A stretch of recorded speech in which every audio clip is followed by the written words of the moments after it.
Dr. Paul here. I've got a little one with a rash you're gonna wanna see and see if you can figure this one out. This one's different. Hello.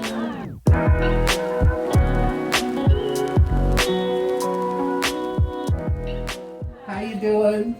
Good, good. How you doing? What do you got? You chewing on that stick? So, what's happening here? Well, we've got... See a rash? When did this start? Right about Friday, we saw a little bump pop up on his hand. Kind of looked more like a wart type thing. And then slightly raised. It got worse. Yep.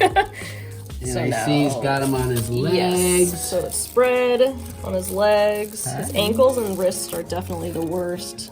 Yep. Got him on under. Did he tend to have some dry skin? Yes. Okay, because that's a common spot for eczema. You know, Yes. the wrists and He the definitely ankles. has eczema too. I mean, I think you can kind of see it's like mixed in there. Exactly. But then, like I'd say yesterday, it really started spreading up his leg. His legs. Yep. And then on his back, he's got a little bit. on his back as well, and some generalized dry skin. Yeah. Yep.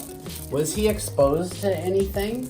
Well, his cousin got hand, foot, and mouth on Tuesday. Well, he had a fever. We didn't know what happened. The plot thickens. Yes. Okay. So my sister called the next day and said, "By the way." By the way, and were they together? Oh yes. Oh, Oh, yeah. of course they were. Yep. So, for our viewers, I would say this magnitude of large lesions is not typical for hand, foot, and mouth, but it can happen. And then generally what you see with hand, foot, and mouth is involvement of the palms, which there's a little spot there and there. So you will see that. Very few things will give you involvement of palms and soles, and very little on the soles. Yeah, so it's slightly atypical in that regard. But I will say, hey, here I am. Where'd you go? Where'd you go? There you are. Where'd you go? There you are.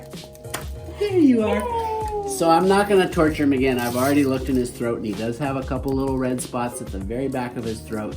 That, with the story of exposure to hand, foot, and mouth, these lesions, even though they're a little bigger than you typically see with hand, foot, and mouth, it's got to be hand, foot, and mouth. We've got exposure, we've got involvement of hands and feet.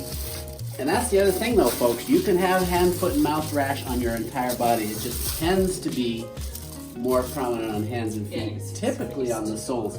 Now, some of these lesions, like, are on his face, and if you can get a little close up to that side. And around his mouth. Yeah. Hi. You've got some. So those are a little bigger, and almost you get the sense of some yellow crusting. Anytime you have a break in the skin, if lesions get all crusty, especially if they're around the face, around the nose, we think of impetigo. So that's a staph or a strep infection. And sometimes we'll do a topical antibiotic or topical colloidal silver. If it's really getting out of control, occasionally you got to do oral antibiotics. Now you're happy, you got your stick back. All right, guys. Hey, thanks for watching.